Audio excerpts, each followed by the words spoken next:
Aproveito para se apresentarem também, vocês dois. Sou Júlio Fragoso, irmão daquele rapaz ali metido a jogador de vôlei.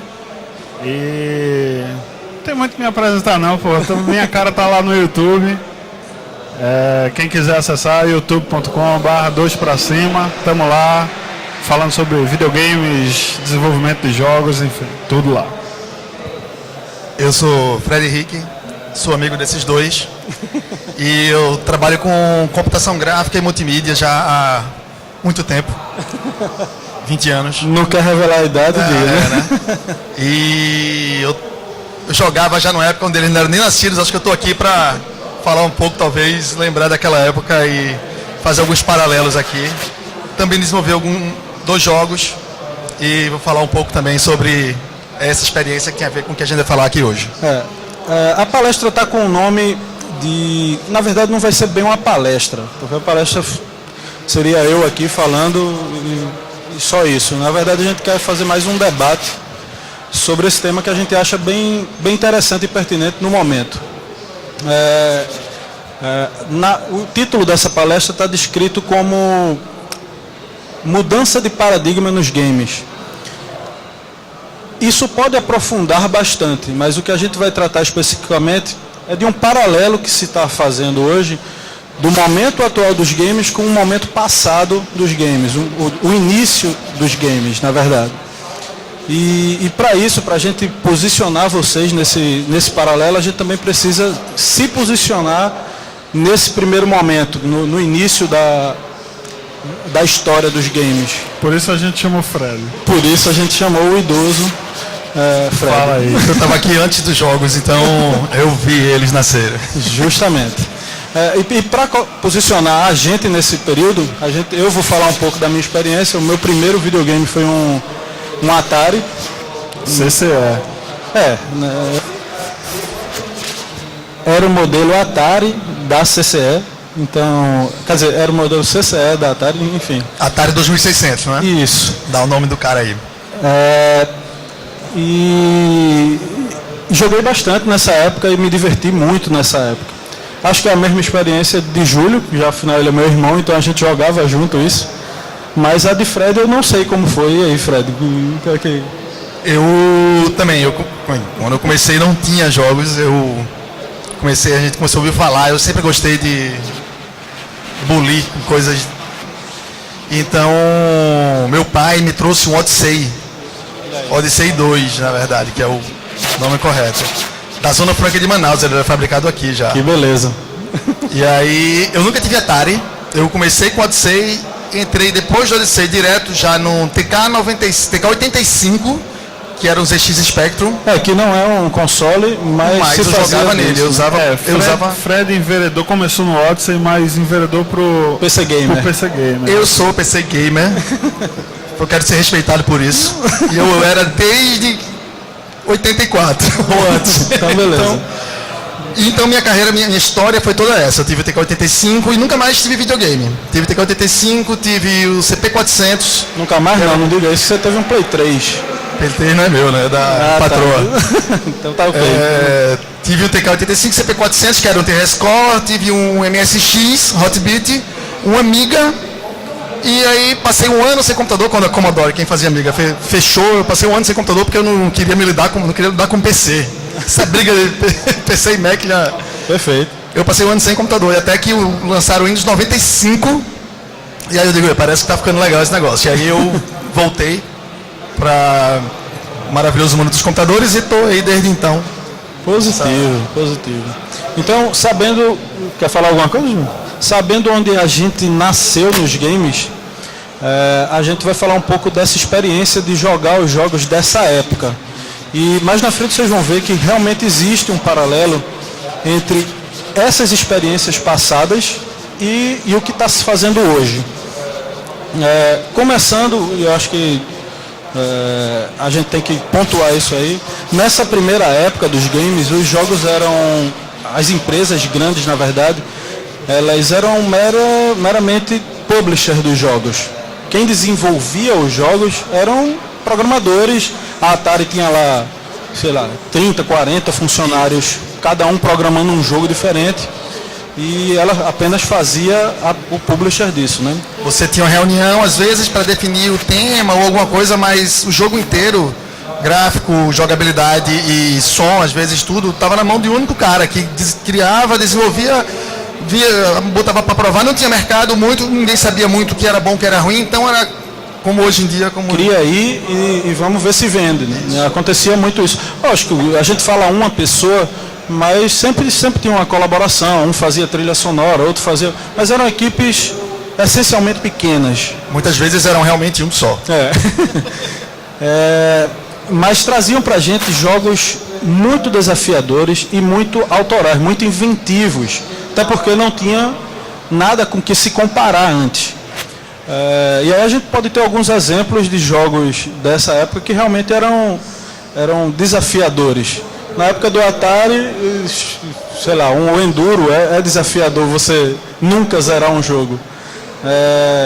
Enfim, e outros. O nome zerar é porque não terminava, você zerava o placar, justamente. E era realmente um entretenimento desafiador. Você ficar lá horas e até acabar, né? E eram jogos extremamente diferentes um do outro. Você não tinha gêneros. Cada jogo era diferente um do outro. Até como tu falou, não tinha algo para o cara se basear. E os recursos eram muito limitados. Então, se tu fosse fazer 2 de River Raids, eles iam ser essencialmente o mesmo jogo. Então, não tinha muito como diversificar. Isso trazia a necessidade de o cara diversificar a jogabilidade em si, o conceito, o que era o jogo. Outra desafio para o desenvolvedor, né? Exatamente. Fazer algo diferente. Outra coisa interessante é que eles eram essencialmente também jogos casuais. Você não investia seu tempo desenvolvendo um personagem dentro daquele jogo. Você jogava e não tinha como salvar, não tinha nada. Não tinha como criar um background do Pitfall, por exemplo. Qual é o background do Pitfall? Não, só se tu vendeu um livro junto, né? Para contar a história. Né? Botava os pais para fora da sala, ligava a TV, jogava ali 2 horas e acabou. Chegou a novela, vai embora. Tá barrado e era isso que acontecia. Mas era uma experiência muito agradável e diferente na época. E aí, depois disso, a gente passou por um período de evolução nos games que tornaram os games, na verdade, um mercado muito atrativo economicamente. E hoje é um dos maiores mercados de entretenimento do mundo, né? Só que nessa evolução a gente terminou perdendo algumas coisas.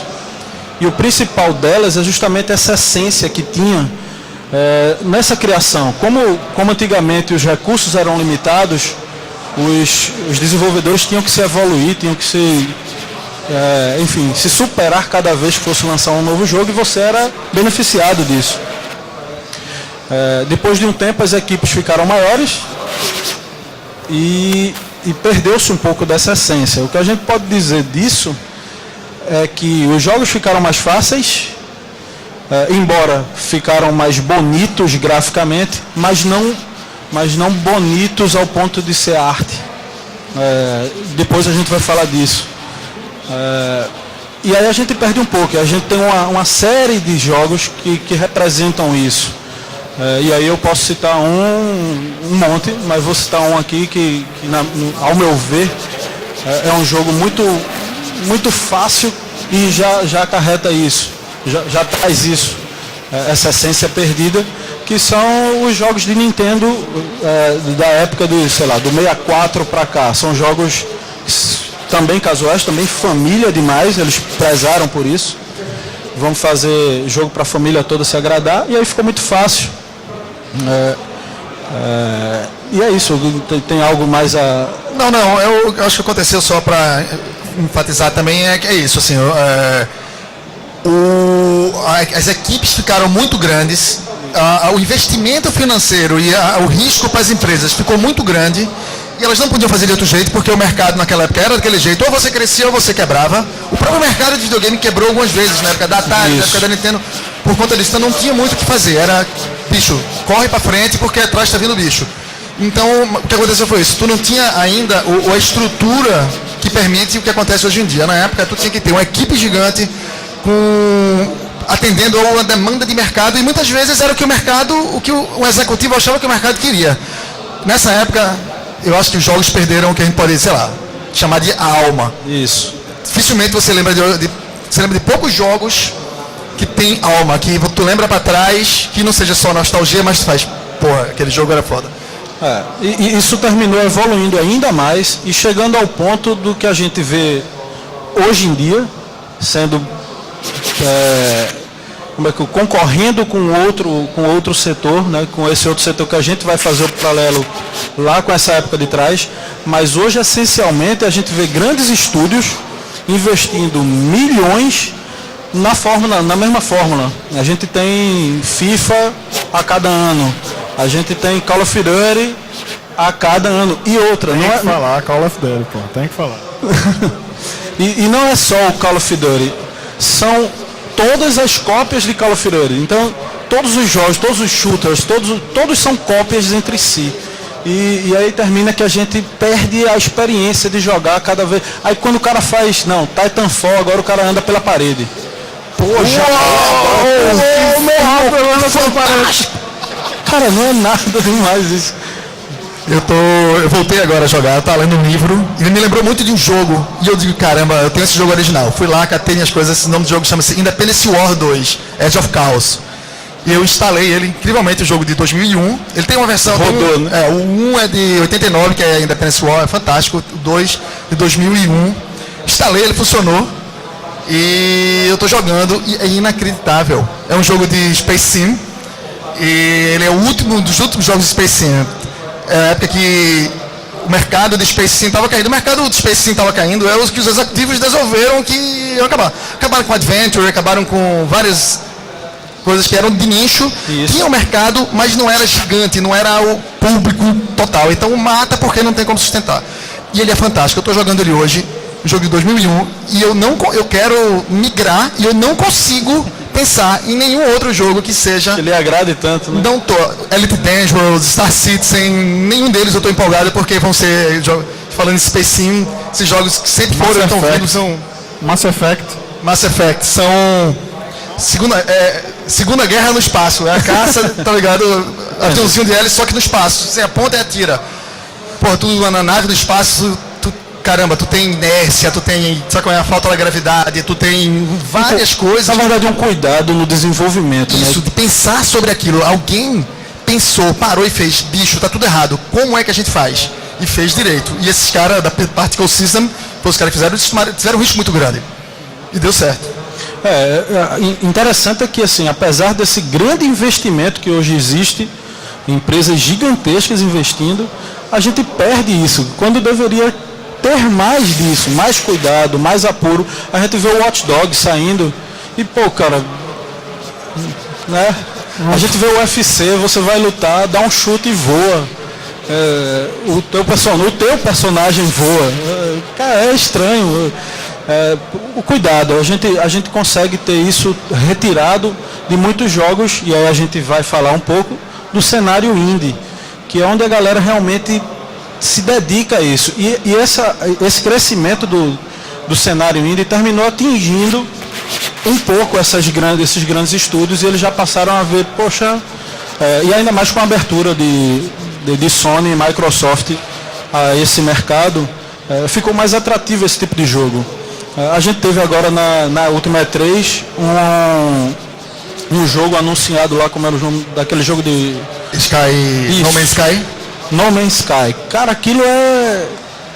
Ali... Pronto, aquilo é a essência, entendeu? É arte. Pronto, e aí a gente pode falar, mas jogo é arte? Eu particularmente acho que alguns sim. Outros, como também qualquer outra forma de arte, são uma boa merda. Questionáveis, né? Para ser mais politicamente correto, vamos dizer que são questionáveis. Até porque você pegar um pincel e pintar alguma coisa não quer dizer que aquilo é arte, né? O fato de estar pregado numa parede, um desenho pregado na parede não é arte. Então o jogo, acho que é a mesma coisa. Então a gente tem um cenário indie trazendo de volta essa alma. A gente vê os desenvolvedores se dedicando também em equipes pequenas, mais uma vez em equipes diminutas, No Man's Sky são 4 caras, se eu não me engano. 4 pessoas desenvolvendo um jogo de universo aberto, não é mundo aberto, é um universo aberto, produzido, quer dizer, renderizado proceduralmente, enfim, é um negócio fantástico. Sim, e aí voltando para o cenário indie, a gente tem jogos que são celebrados. A gente tem Braid, a gente tem Journey, a gente tem uma série de outros jogos que trazem essa essência de volta, essa essência artística e autoral. E aí a gente quer falar mais desse autoral e não necessariamente de tratar o jogo como arte, embora a gente vá tratar também um pouco sobre isso, mas trazer mais essa questão do autoral. A gente tem grandes desenvolvedores, por exemplo, como é o nome do Peter Molyneux, tem Phil Fish, Sid Meier, enfim, grandes cabeças que conseguem pensar jogos realmente fantásticos. Mas a gente tem poucas pessoas que conseguem produzir esse jogo de forma realmente fantástica. E aí a gente começa a fazer esse paralelo do que era o momento antigo, dessa criação individualizada das equipes pequenas, do desafio de se jogar aquele jogo, que hoje começa a ser recuperado, né? E o que isso acarreta é que, bem, como acho que foi uma congruência de muitas coisas que acabaram no mesmo ponto e aí daí mudou tudo, assim, aí a mudança do paradigma, talvez. O que aconteceu foi o seguinte: você no mesmo momento, você começou a ter acesso a ferramentas de desenvolvimento de games extremamente fáceis de usar e de aprender.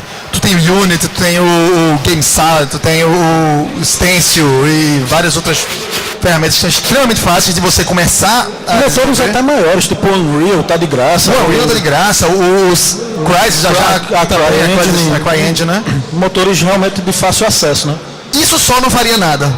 Como também a outra coisa que eu quero falar não faria nada, que é o meio de publicação desses jogos. Isso. Que é o mesmo, também segue o mesmo padrão da Apple Store.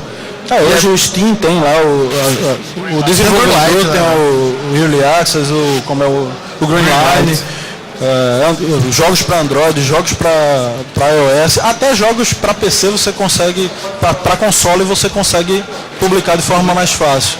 Então, você fazer o jogo, você tem a capacidade de criar o jogo, não faria nada. Você tem a capacidade de distribuir o jogo, também não faria nada, porque você tem como fazer. Quando juntaram esses dois pontos do mercado, aí eu acho que foi o boom. E aí você deu power to the people. Exatamente. Está na mão de todo mundo, e todo mundo, acho que gosta de games, já pensou também em ser um pouquinho desenvolvedor. A gente já navegou por esses mares, Fred ainda, a gente está navegando por outros mares, mas ainda relacionado a games. Mas é muito prazeroso quando você faz algo do jeito que você quer e não do jeito que o mercado espera que você faça. Então fica muito... O final da obra termina sendo muito positivo, porque atende a mais necessidades do que o mercado simplesmente pede. A gente foge daquele engessamento e termina criando coisas inovadoras. E cria para mim obras fantásticas, que trouxe para mim, hoje em dia, essa capacidade dos indivíduos, um cara na Noruega criar um jogo com a visão dele, com a experiência de vida dele, um cara no Japão, qualquer lugar. Isso me trouxe uma coisa que tinha antigamente, que era cada jogo ser uma coisa diferente, cada jogo ser uma surpresa diferente. Quantos jogos antigamente você via e fazia, caramba, de onde é que isso veio? Isso. Então, esse senso de maravilha, e você ficar maravilhado com um jogo, acho que trouxe um pouco isso de volta, coisa que a gente tinha perdido. Você esperava só um upgradezinho do gráfico, da jogabilidade, tinha coisas melhores, eram massa, de vez em quando aparecia uma outra pérola, mas hoje em dia, todo mês, você vê aí ser lançado coisas inovadoras e para quem gosta disso, é fantástico, assim, você vê essa diversidade de ideias e de coisas onde você pode jogar e interagir. Uma das questões que isso traz também, além de ter essa diversidade toda, é a gente poder se deparar com, como você falou, com coisas inventivas.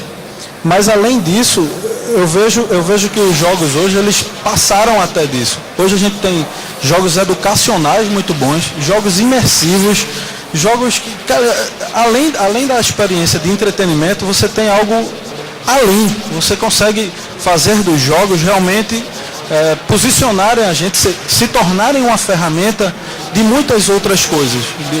A ferramenta de ensino, a ferramenta até de socialização. A gente tem, sei lá, Fazendinha do Plaza no... Alguém cunhou o termo gamification e aí isso serviu para uma porrada de coisa, né? A gamificação do... Sei lá, tem gente que gamifica escovar os dentes, tá ligado? A gente tem publicidade usando games, né? Os adver games. A gente tem... até o próprio cinema está usando games. A gente tem lá o Lego Movie, né? Saiu o game do jogo, o jogo do game, enfim. A gente tem esse cross-media acontecendo muito bem, de histórias bem contadas. E aí a gente agora passa a falar um pouco de tratar o jogo como arte, por conta disso também. Já que a gente está em outras mídias, a gente tem a trilha sonora de Journey indicada ao Grammy, por exemplo. A gente tem histórias muito bem contadas nos jogos, virando filmes excelentes. Não sei se tem, mas vai vir. Não, selecionadas. Potencial tem. Assim, às vezes a gente consegue até ver como filme o próprio jogo, mas quando eles transpõem não fica tão legal, né? Mas vai sair, uma hora eles vão acertar. Mas vai acontecer. Enfim, isso passa a aproximar os jogos de uma categoria que é realmente a arte. E aí eu posso dizer a vocês que, embora no Brasil seja uma discussão ainda muito incipiente e esteja iniciando... Para game virar cultura, isso, para virar arte vai demorar bem ainda. E a gente precisa disso, a gente precisa que o game no Brasil evolua esse ponto, passe mais esse degrau, como diria o Filipão. E que não termine no sexto degrau, né? Ao nível. Sem Copa, por favor. Enfim, a gente precisa realmente que os jogos avancem mais um pouco, porque a gente precisa que o cenário local também se expanda, porque tem muito potencial aqui. As empresas de fora vêm buscar direto profissionais daqui para trabalhar lá e produzir com o poder de criatividade que o brasileiro tem. E falando disso, falando de cultura, já que a gente é tão ultrapassado, não é bem ultrapassado, tão parado no tempo com relação a isso, eu posso dizer a vocês que a França foi o primeiro país a realmente tratar jogos como cultura. Já tem uma lei lá... Como arte. Como arte. Já tem uma lei que diz, jogos são uma espécie de arte. Por que isso é importante? Porque facilita tornar rentável uma obra que o cara se dedicou, sei lá, 4, 5 anos. Um cara ficou 4 ou 5 anos para desenvolver um jogo e não só colocar na loja e pronto, colocar lá na Apple Store e ter, sei lá, 50 downloads. Ele quer mais, ele quer tratar aquilo como realmente a obra de arte que foi dele fazer. É uma escultura, é algo que ele esculpiu para terminar e chegar àquele ponto. E tem outros exemplos, mas eu acho que a gente deveria discutir aqui agora, ver se é realmente rentável ser autoral. Porque eu sei que trabalhar numa grande empresa, a gente consegue deixar um jogo rentável. Embora muitos estejam perdendo dinheiro porque gastam mais com a publicidade do que no desenvolvimento do jogo, né? A gente podia citar aqui o Flappy Bird, por exemplo, mas ele é um ponto totalmente fora da curva. Fora da curva, demais, né? Não dá pra se basear nele, não. Mas eu acho que você tem exemplos. Tu tem... Na verdade, a gente não tem muitos exemplos. A gente tem pontos fora da curva, ok. Isso. Mas é isso. Eu acho que, apesar de o mercado e o conceito do jogo indie seja relativamente antigo, internet, né? Internet, ele ainda é novo em forma cultural. Eu diria que... Até comercialmente ele é novo. Exato. Eu diria que o jogo ele já é uma manifestação cultural. Pode ser pequena, mas é uma manifestação cultural. Ele é uma manifestação artística porque ele é, muitas vezes, as vontades, os desejos de uma pessoa, a visão de um cara ou de uma mulher posta ali para as pessoas consumirem, seja jogando, vendo. Então eu acho que ele já tem essa característica. O que falta agora é a sociedade abraçar mais isso, é mais imersão, mais a mídia às vezes assumir, bem, agora é só tempo. Menos preconceito também com relação ao... Menos preconceito. Mas isso já mudou muito. Na minha época, e aí por isso que eu estou aqui, na minha época a gente chegava em casa e via televisão, assistia novela com os pais, e aí a gente viajando, um belo dia a gente vai chegar em casa e vai jogar videogame com nossos filhos. Eu não estou brincando, cara, isso era ficção científica para mim. Sabe como eu fazia? Caralho, mentira, eu nunca me achei que videogame ia virar algo... Porque videogame era um negócio extremamente... Se você acha que hoje é pequeno e preconceituoso, na época era absurdo. Né? No colégio eu escondia que eu jogava videogame porque eu podia levar uma surra. Então... O cara joga videogame e não joga bola, né? Entendeu? Hoje em dia, a coisa mudou de uma forma inacreditável. Você não percebe, mas quando eu paro e penso, eu digo, porra, as pessoas estão chegando em casa e jogando videogame com os filhos. Vai ver por isso que a gente levou de 7 da... Por isso. As pessoas jogam videogame em vez de jogar bola, né? Então eu acho que isso toma tempo. Toda manifestação cultural e artística para começar a entrar no imaginário popular e aí começar a virar um produto de consumo mesmo, demora. Tá acontecendo, mas é bem devagar. Tem aquele dado que diz que quem joga jogo de Facebook são senhoras, né, separadas americanas de 50 anos. Então isso é uma estatística oficial, mas eu vivo recebendo dos meus amigos convite para jogar Farmville, Cityville, Dinossauro não sei das quantas.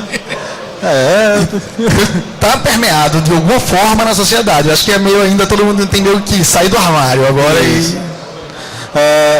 A gente tem um facilitador disso que foi a popularização dos dispositivos móveis, dos celulares, e todos eles virarem praticamente um minigame na tua mão. Hoje eu acho que a grande maioria das pessoas usa mais para jogar do que para ligar, fazer ligações no telefone. Isso realmente aproxima. Para ligar também? Sim, e aí a gente cria mais um cenário que são esses dos jogos. Mais um componente naquela coisa do facilidade de criação e desenvolvimento, a facilidade de distribuição e a facilidade de plataforma onde você vai usar aquele. Hoje a gente tem muitas plataformas, ainda mais com essa enxurrada de novos consoles baseados em Android, a gente vai ter mais ainda como atingir mais gente ainda. Então o crescimento realmente é interessante e é um mercado tão grande, esse mercado autoral, esse mercado de desenvolvimento, que as empresas grandes estão mirando para esse lado. A gente tem um Shield of Light, por exemplo, que é um jogo belíssimo, produzido pela Ubisoft. A gente, lógico, num motor que traz essa característica do jogo, né? O Play, né? UbiArt, né? Isso. E a gente já tem esse foco, né? Mudando também. Continuando um pouco sobre ainda aquela tua pergunta, aquela sobre se é rentável ou se não, te pergunto que arte é rentável, não, ou é rentável? Quais são os livros que vendem? Quais são os filmes que são mais assistidos?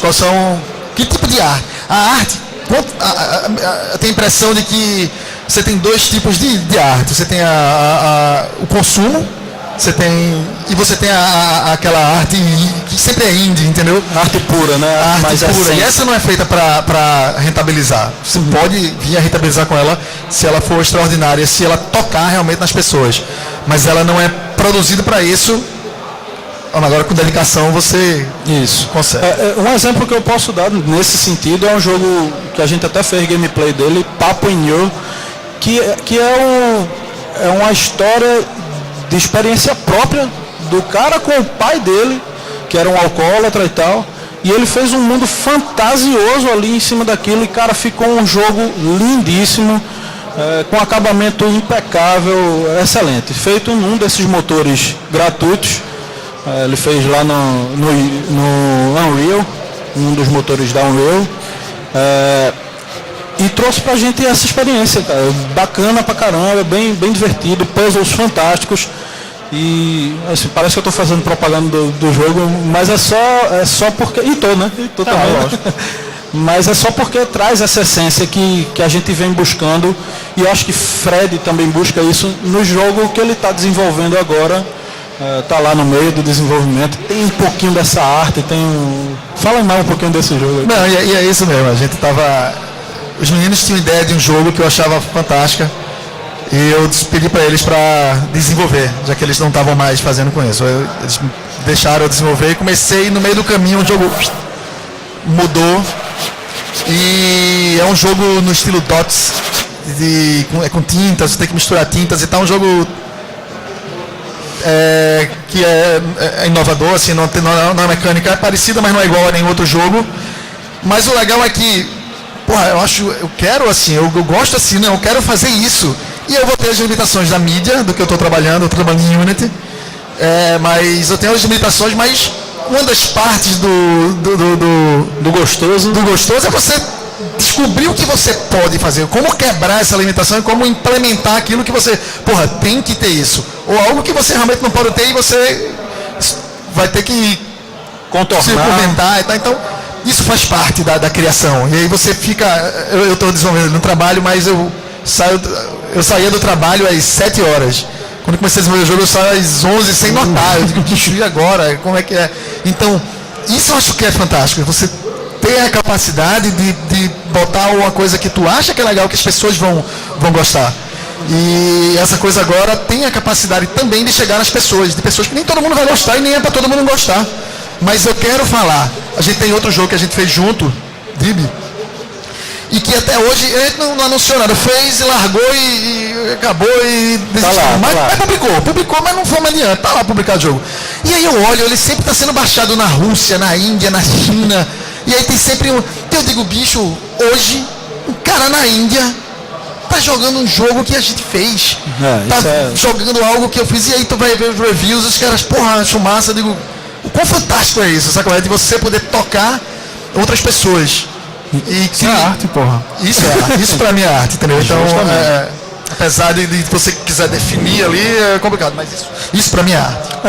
Existe já uma discussão sobre definição de arte.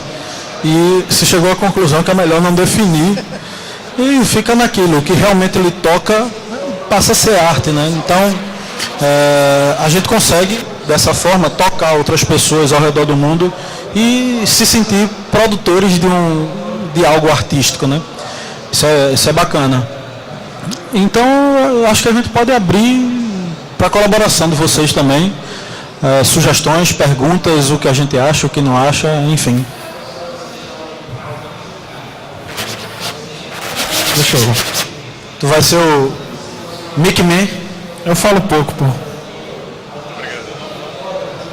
Obrigado. Meu nome é Marcel, bom dia. Bom dia, Marcel. Só uma observação antes. Eu também acho que jogo é arte e não sei se vocês sabem, mas o MoMA, ele fez uma exposição há pouco tempo atrás com 9 jogos, um deles Orc, o jogo Text-Based Adventure. Mas vamos lá, vocês falaram que um bom paralelo para o desenvolvimento de jogo indie, eu acho que principalmente para indie mobile, é a Atari, a Aurora da Atari, né? Não necessariamente a Atari em si, mas o momento dos games que eram de antigamente. Eu acho que não é nenhum paralelo, acho que é uma analogia, ao que era e o que voltou a ser. Para mim ele completa um círculo agora. Entendi. Mas funciona também. Eu tenho uma pergunta em relação a isso, porque o próprio Nolan Bushnell, né, o presidente da Atari, ele meio que condena essa época, assim, porque foi a época que meio que afundou a própria empresa. Tinha tanto jogo saindo, e tanto jogo igual, e tanto mod, que as pessoas acabaram enjoando de jogar sempre a mesma coisa, com visuais diferentes. Tu estás falando na época do Atari lá, o 2600, quando teve aquele crash dos videogames. Isso. O problema dali, eu acho que é fato, e foi o que eu falei. Tinha muita coisa ruim acontecendo ao mesmo tempo. O problema é que eu acho que aquilo é o típico caso de algo que chega à frente do tempo. Não existia um mercado preparado para aquilo e uma rede de distribuição, entendeu? Para aquilo. Não tinha dinheiro. O que aconteceu aqui? Não tinha dinheiro, todo mundo fazia jogo e não tinha dinheiro suficiente para ninguém. E aí a coisa quebrou. Tanto que a Nintendo depois, quando voltou com o Nintendinho, para tu publicar, tu tinha que ter o selinho, né? A Nintendo tinha que aprovar teu jogo. Para evitar isso, funcionou, até hoje está aí. Então, eu acho que aconteceu, Mas eu acho também que isso já foi um momento um pouquinho depois desse primeiro momento que a gente fala, entendeu? É quando realmente passou a se copiar jogos e jogos e jogos. Realmente eram muitos jogos copiados. A minha dúvida eu acho que existe uma certa relação de causalidade nesses dois eventos, né? Nesses dois períodos da Atari, mas a minha dúvida o que eu acho que é diferente, e eu queria saber a opinião de vocês, é que hoje a gente vive nesse mundo de cauda longa, oceano azul, mercado de nicho. Então, o movimento de indie game, ele faz jogos para mercados que nunca receberiam jogos no mercado de massa, né? E aí eu queria saber, será que o grande erro, ou algo que a gente poderia evitar, é recalcular esse medidor de sucesso, assim, tipo, não necessariamente o jogo precisa fazer 10 milhões de reais para ter sucesso. Mas essa é a discussão. E ele falou, o Fred falou muito bem isso, quando disse que não necessariamente a arte, qual é a forma de arte que é realmente rentável? A gente não precisa, a satisfação que a gente tem quando a gente vê o jogo que a gente produziu baixado na Índia, já é o suficiente para nós, entendeu? E eu acho que é aí que a gente deve chegar quando se trata de jogos como arte. Ele deve se pagar? Deve, lógico. O cara teve um custo para produzir aquilo. Mas não necessariamente a gente mede o sucesso pelo faturamento do jogo, né? Eu, por exemplo, acho, como eu disse, eu acho o Papo Inho um jogo belíssimo, fantástico, uma produção, mas ele não vendeu tanto quanto, sei lá, o Watch Dogs da vida, entendeu? E só para finalizar, como você falou, não precisa e nem é medido assim. Os jogos indie são medidos menos assim. Então, eu estava lendo uma vez uma história sobre um Ridiculous Space Battles. Estava no Humble Bundle uma época, que é um jogo de nave espacial. Tal. Eu fui ler, se eu achei interessante, fui ler, o cara fez. Meu último jogo estava começando a não me dar mais muito dinheiro e eu tinha que fazer outro. Entendeu? Então é isso. A medida de sucesso para ele é a dele só. E se quebrar, e se não der certo, não é o mercado, é ele. Então é isso, eu acho que é a diferença. Essa pulverização do 1000 para 1000. Em vez de ser 1 para 1 milhão, é 1000 para 1000 agora. Então, você pode perder. Tem outra aqui. Boa tarde. Bom dia. Bom dia. São dois pontos, na verdade, que eu queria levantar. O primeiro... Mais perto. O primeiro é em relação a, vamos dizer assim, quando é que o indie deixa de ser um jeito de fazer jogo para ser uma tag da Steam? Porque tem muita gente que faz jogo, sacode lá, não tem nenhum preparo do jogo, só tem um monte de pixel programado para fazer alguma coisa. A realidade é essa, tem muitos jogos assim. Eu acho... Desculpa, pode falar. Isso. Tem outro ponto ainda, mas...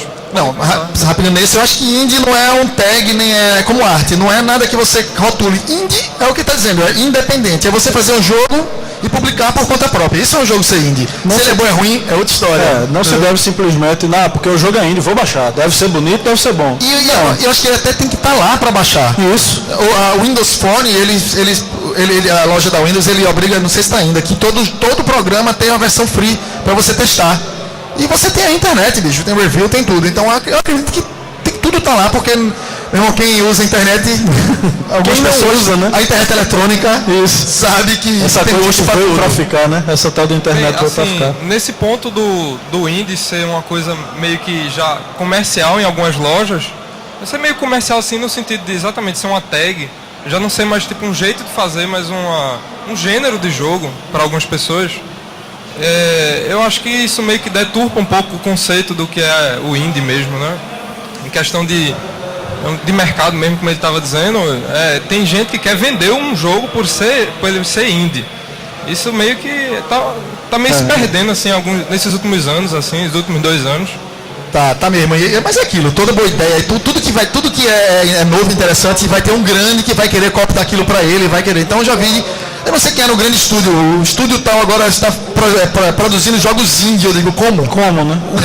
Entendeu? Então, como tu fala, vira um tag. Mas aí cabe a gente, isso não tira o mérito, né? O mérito, nem o que existe o jogo indie, ou seja lá o que for, o jogo autoral.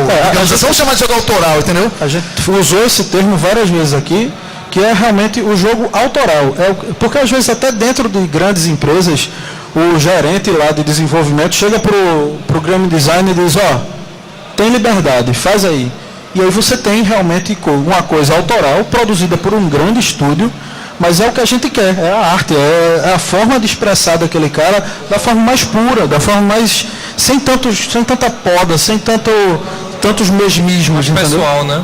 Justamente, a visão pessoal dele, não só dele, mas da equipe, entendeu? Rapidinho, só um exemplo, o Pigments. Eu trabalho com arte, faço programação, mas eu não entendo nada de áudio, de música, nada. Eu sei ouvir muito bem, mas fazer zero. E eu pedi para um amigo meu, e ele fez, tu quer o quê? Eu digo, bicho, sei lá, toma aqui o jogo e faz. Bicho, ele botou uma trilha, meu irmão, lágrimas. Então assim, eu confiava no cara, eu conheci o perfil dele, pedi para ele fazer, e é inacreditável. Então é isso a diferença. Então. Com certeza é um processo diferente de criação do que de uma grande empresa que vai estudar que tipo de música vai afetar o cara que comprou o jogo para ele indicar o jogo para outro, entendeu? Eu só queria levantar mais um ponto rápido. A questão do cinema, antigamente ele passou por esse mesmo processo de divisão entre os grandes filmes de Hollywood e os filmes indie lá da Europa, da França, e até hoje isso ainda perdura. E assim, um medo que eu acho que as pessoas têm de desenvolver jogo indie é que ele acabe virando um cinema indie, que depende de prêmio, do Cannes, de não sei o que, para sobreviver financeiramente, pelo menos os autores dos filmes, e aqueles filmes também japoneses, tipo animações, que às vezes demoram 8 anos para fazer, no modo tradicional, estão perdendo para os animes bem, assim, Naruto, essas coisas assim mais... digitais. Mais digitais, e o pessoal usa até um pouco mais de 3D, joga lá para poder economizar tempo na hora de fazer, isso meio que perde, né, também a qualidade. Então acho que sim, o jogo indie está fadado a viver de incentivo de alguma forma, ou ele tem como se manter?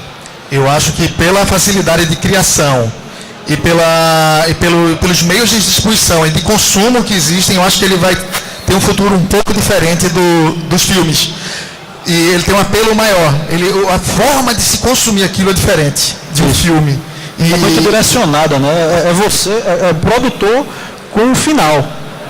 Você não depende, hoje em dia, né? Você depende menos de uma publisher, cinema ainda depende bastante disso. Depende o investimento inicial ainda é muito grande no cinema. Um belo dia, quando o cinema inventar alguma forma de baixar esse custo de produção, aí você vai ver mais filmes, mais coisas ruins, mas mais pessoas tendo sucesso. Na verdade, e ganhar dinheiro com isso. Na verdade, a gente até começa a ver um pouco disso com o crescimento do YouTube, né? A gente produzindo as câmeras DSLR, enfim, termina a gente produzindo filminhos bacanas lá, webisódios, filmes legais e de bom conteúdo a baixo custo, né? Isso começa a mudar também para o cinema. A vida não está fácil para ninguém, não.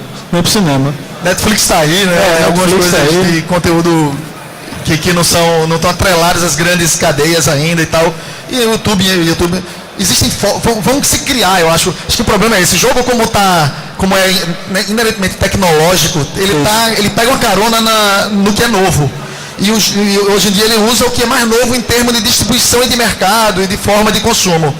O cinema ainda talvez tenha que chegar lá. Tem que aprender com os jogos do cinema, né? Oi, bom dia. 2 perguntas bom também. Dia. A primeira pergunta que eu queria fazer é se vocês acham que esse mercado de games autorais corre risco de perder um pouco de espaço por causa dessa história toda do Steam, da App Store, de que tá tendo enxurrada de games independentes sem nenhum tipo de curação. Porque qualquer pessoa pode submeter jogos do Steam agora através do Greenlight, a mesma coisa na App Store. Vocês não acham que a gente está correndo o risco de o mercado se satura tanto disso que o público perca o interesse? Com relação a isso, eu tenho um pouco de receio não perder espaço, porque isso é bom. Diversidade sempre é bom. Eu sei que a Valve já tomou um certo cuidado disso. Ela já divulgou que vai tomar um certo cuidado com esse tipo de publicação. No Google Play, a gente sabe que cada um bota o que quiser lá. 2 horas. Postou 2 horas, tá lá. Tá no ar. E sem nada. A Apple ainda tem um períodozinho de 7 dias, 6 dias, mas mesmo assim não é lá essas coisas. A gente postou um jogo lá uma vez, que não foi um jogo, foi uma propaganda que a gente queria fazer, e eles mandaram um e-mail pra gente dizendo, o teu jogo não é jogo. A gente teve que tirar do ar. Então, era um jogo, só que era muito simples. Ele fez, não tem desafio, não tem nada. Não é jogo. Não, o jogo que a gente fez, ele mandou a gente tirar. Então, eu senti que tem um mínimo lá. mas é muito mínimo. Precisa realmente evoluir. Isso em tudo acontece isso. Quando abre-se uma porta, vai acontecer a esticada de mola, vai querer todo mundo passar por aquela porra. Isso. Mas depois vai filtrando e aí acaba. O próprio consumidor termina filtrando isso, né? E a diferença hoje em dia é isso. É como o que é que o Google, a gente fala tanto do Google, qual é a grande diferença do Google? O Google fez, eu vou indexar a internet. Tu não precisa mais decorar nenhum URL. Eu sou da época onde os sites de. Eu sou da época, sempre é isso, né? Eles não indexavam. Então tu tem que saber o site, tu tem que saber. Hoje em dia, tu sabe, quando eu vou na Amazon, eu não boto www.amazon.com não. Meto o Amazon, no primeiro link, clico, foi. Então, o que acontece hoje em dia é que o conhecimento está indexado, ele está buscável. Então, eu acho que isso vai separar o que é ruim do que é bom. Tu não conhece nenhuma música, talvez, grega ou nórdica, mas elas estão aí, existem milhares. Eles não conhecem nenhuma banda, talvez, daqui, mas elas estão aqui e a gente consome, porque a gente tem acesso a essa informação, e teu amigo fala, e a gente está em lugares que aquilo é permeável, então a gente tem acesso a essa informação. Eu acho que isso é a diferença. Vai estar tudo lá, mas os que são bons, vai voltar aquela boca a boca. Isso. E aí a coisa não é mais boca a boca, agora é link a link. Link é tecla a tecla. Minha outra pergunta é em relação a essa moda que está tendo hoje em dia de lançar jogos no formato incompleto, através inclusive daquela seção do Steam Early Access, que o pessoal está vendendo agora os jogos, você paga o preço inteiro, só que só recebe metade e não tem nenhuma garantia de que o jogo vai ser completado. O que vocês acham disso? Péssimo.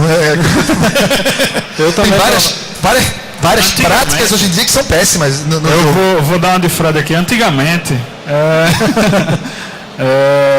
beta testers recebiam dinheiro para testar o jogo. Hoje a gente paga para testar o jogo. É a vontade de querer estar. Não sei. É a vontade de querer estar inserido. A gente fez isso com o nosso jogo. A gente, quando publicou o nosso jogo, a gente não tinha grana, publicou e eu vou pegar R$100, trocar em nota de 2 e andar no bolso. Todo mundo que tiver iPhone, eu vou dizer, toma aí R$2, bicho, compra meu jogo. Tá pago, toma aqui.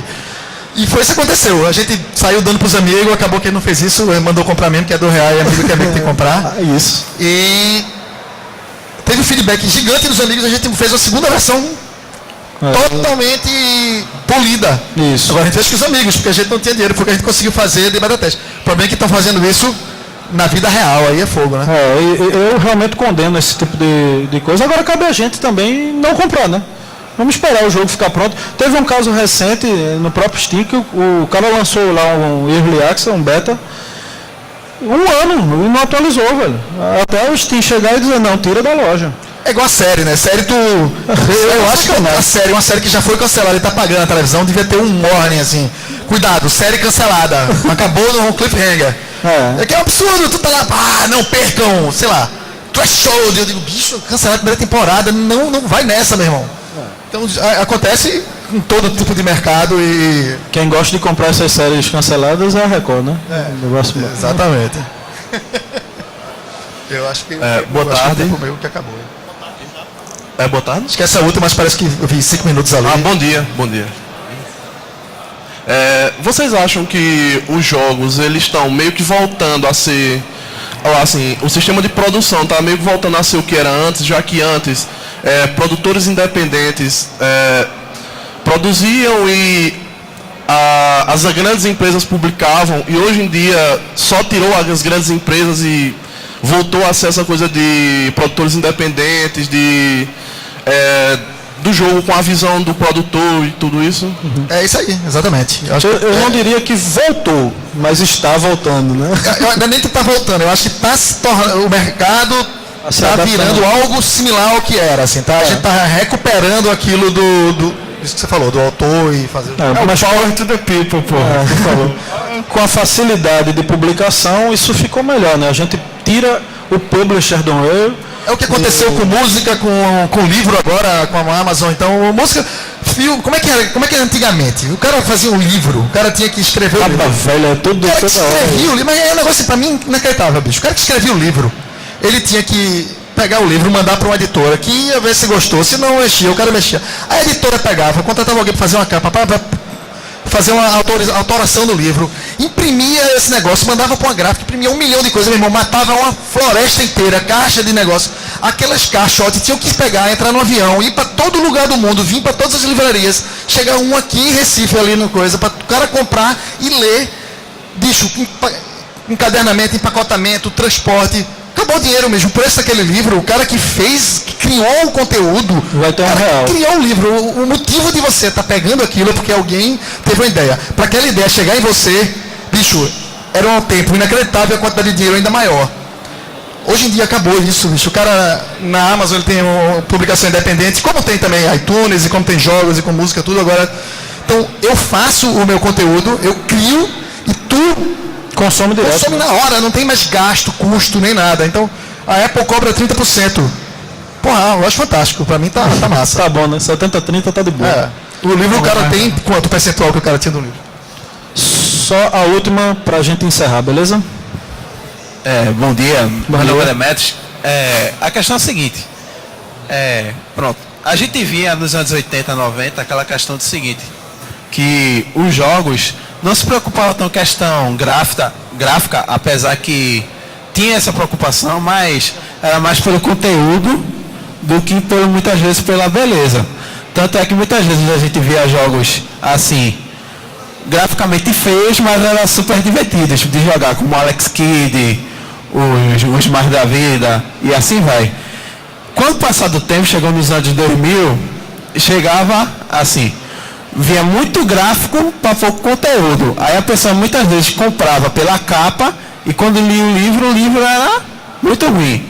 Aí hoje em dia, já com esse advento dos jogos e essa coisa, está começando a voltar mais como era. Que até as grandes empresas estão se preocupando mais em dar um conteúdo, não muitas vezes na história, mas pelo menos no personagem principal da história, do que muitas vezes assim, jogar um gráfico bonito, usar um motor ultra poderoso para poder renderizar, para poder jogar, para poder o pessoal comprar, que beleza, assim, tudinho. Isso também, assim, isso é mais graças aos jogos indie ou por causa mais questão do mercado, assim, que está voltando atrás, com essa questão mais retrô? Eu queria dizer que era só por causa dos jogos indies, mas eu acho que é interessante, eu acho que é isso. Quando o jogo fica mais popular, mais pessoas consomem, tu normalmente sente a necessidade de tornar um produto mais profundo, para que aquilo tenha Passar uma mensagem, né? Passar uma mensagem, mas eu acho que eles buscaram essa ideia, eles viram que estava dando certo com os jogos autorais, e aí já não falando mais indie, estava dando certo com os jogos autorais, e isso gerou a necessidade. As pessoas pensaram, pode ser assim, o jogo pode ser profundo, não precisa mais ser só ser bonito. Eu sei que pode, então aumentou o nível de comprometimento, né? as pessoas querem coisas melhores agora, e as empresas grandes, algumas coisas são ruins, mas outras são boas, elas ficaram forçadas Eu concordo com você, eu li um artigo no Polygon, um site excelente de games também, dizendo que essa indústria toda de Call of Duty da vida, de jogos que faturam milhões e tudo mais, são sustentadas pela galera rasos. indie, velho. Pela galera que desenvolve com alma, pela galera que faz o jogo na raça. Velho. Acho que parte dessa mudança tem outros fatores importantes aí também. Eu gostei do óculos 3D ali, viu, velho? Diz aí.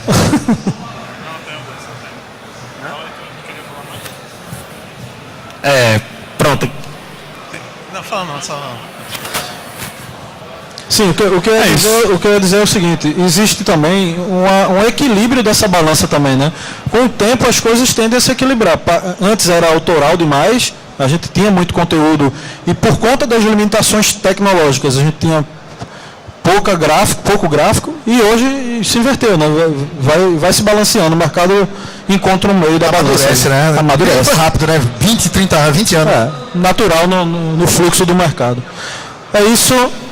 Queria deixar mais uma vez o canal da gente no YouTube, 2 para cima. Acessa lá, youtube.com/2 para cima. Tem muito sobre games, informações, gameplays e Pode tudo acessar o mais. site, né, porra? 2pracima.com.br. Pode acessar o nosso site. Facebook, Instagram, a porra toda. Isso, 2pracima.com.br. 2pracima.com.br. Quando o Pigment sair, vai estar lá, e aí vocês dão uma sacada. Obrigado, galera, e até uma próxima oportunidade.